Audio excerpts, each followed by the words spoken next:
Nanomachine, Bab 265 Malam di Penginapan. Guntur bergemuruh dan hujan lebat mulai turun. Jika kelompok Chun Youn sedikit terlambat, maka mereka akan basah kuyup di tengah hujan. Setiap tamu di dalam ruang makan semua menoleh ke pintu masuk yang terbuka. Prajurit biksu dari klan Mudan juga berubah. Ini meresahkan. Yang Danwa mengerutkan kening pada situasi di mana mereka bertemu dengan biksu prajurit dari klan Mudan tepat di dekat penginapan dekat Sword Creek. Klan Mudan adalah salah satu klan terkuat di dalam klan Yulin.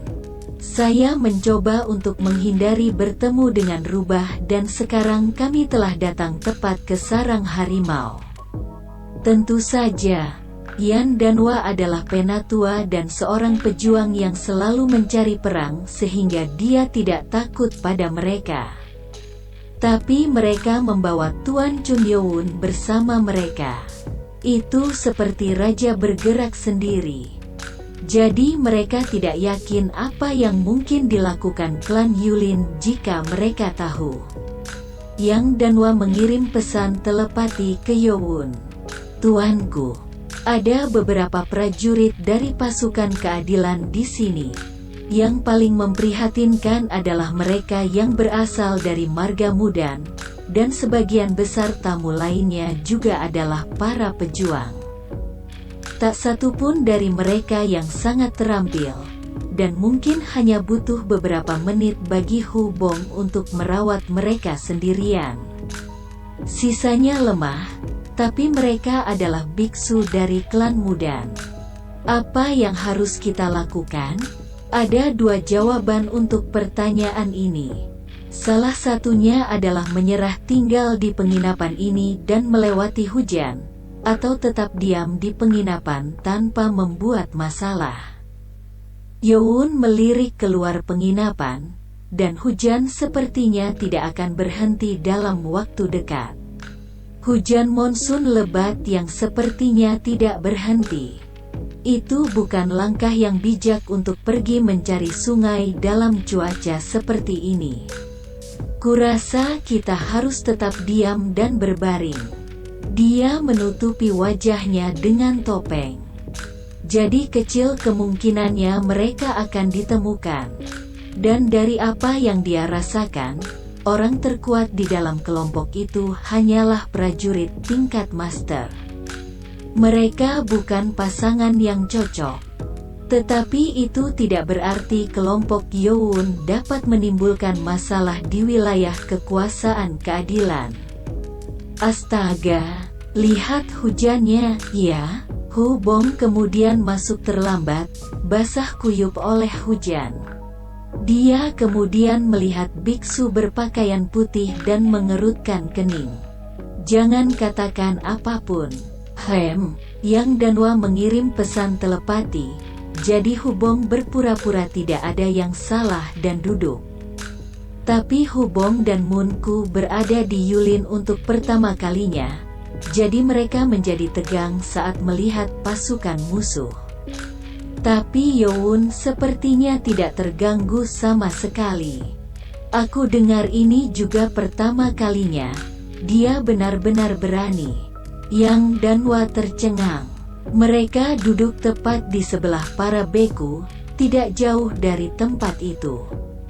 Karena tindakan berani ini, biksu dari marga Mudan tidak terlalu memikirkan mereka dan kembali makan malam. Seorang lelaki tua dengan asap pipa bangkit dan berjalan ke meja Youn. Sedang makan malam, sebagian besar penginapan seharusnya memiliki server yang berfungsi, tetapi tampaknya lelaki tua itu melakukannya sendiri. Yang Danwa berbicara kepadanya. Apakah Anda punya kamar, Tuan?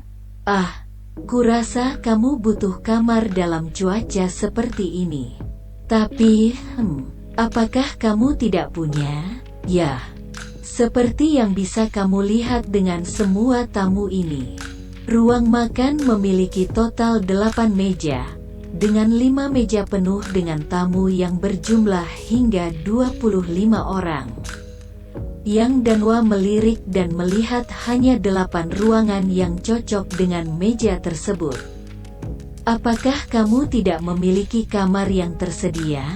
Saya punya kamar untuk 2 orang, jika Anda tidak keberatan tinggal di kamar yang sama. Sepertinya kamar untuk 2 orang itu cukup kecil. Yang Danwa mengerutkan kening sambil menggaruk dagunya. Dia tidak bisa menawarkan Lord of the Demonic Cult untuk tidur bersama di kamar kecil. Saat itulah seseorang berbicara dengannya. Demi Tuhan yang Maha Kuasa, sepertinya kamu membutuhkan kamar. Yowun berbalik, dan salah satu biksu dari klan Mudan bangkit dan melihat ke arah mereka. Dia memiliki pakaian biksu bersih dengan kumis. Yang Danwa menjadi waspada.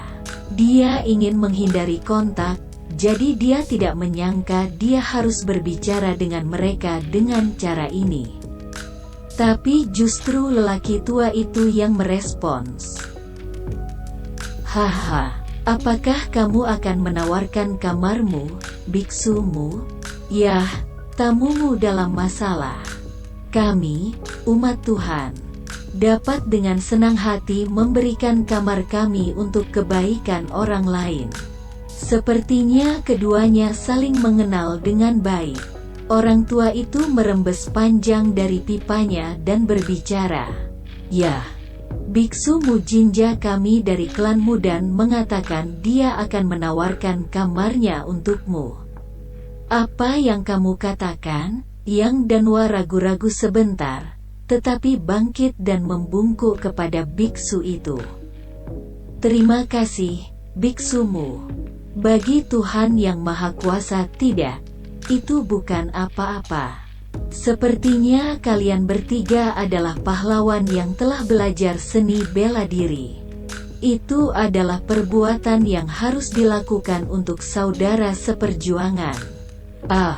Tampaknya biksu Mujinja mengira kelompok Yowun adalah pejuang dari kekuatan keadilan. Yowun menyembunyikan energinya. Tetapi dia pikir dia harus berhati-hati dalam bertindak. Saat itulah Mujinja mengirim pesan telepati ke Yang Danwa. Tampaknya, kamu melayani tuanmu di sana kan? Jangan khawatir dan gunakan ruangan. Mujinja kemudian mengedipkan mata pada Hubong. Yang Danwa hampir tertawa terbahak-bahak tetapi dia harus menahan diri. Bahkan Chun Yowun tertawa kecil saat mendengar pesan telepati itu. Itu sebabnya, Mujinja adalah pemimpin kelompok itu. Dia adalah seorang pejuang di tahap akhir tingkat master. Jadi dia hanya bisa merasakan energi dari Hubong, dan dia mengira Hubong adalah pemimpinnya. Semua anggota Yowun terlihat sangat muda. Jadi tidak terpikir oleh Mujinja bahwa mungkin mereka jauh lebih kuat. Hubong menjadi bingung karena dia tidak tahu apa yang sedang terjadi. Dan ketika Mujinja kembali ke tempat duduknya sambil tertawa, Hubong meringis dan mengirim pesan telepati ke Yowun. Tuan, biksu itu aneh. Dia mengedipkan mata padaku. Seperti yang dilakukan tetua Huan. Apakah dia cabul?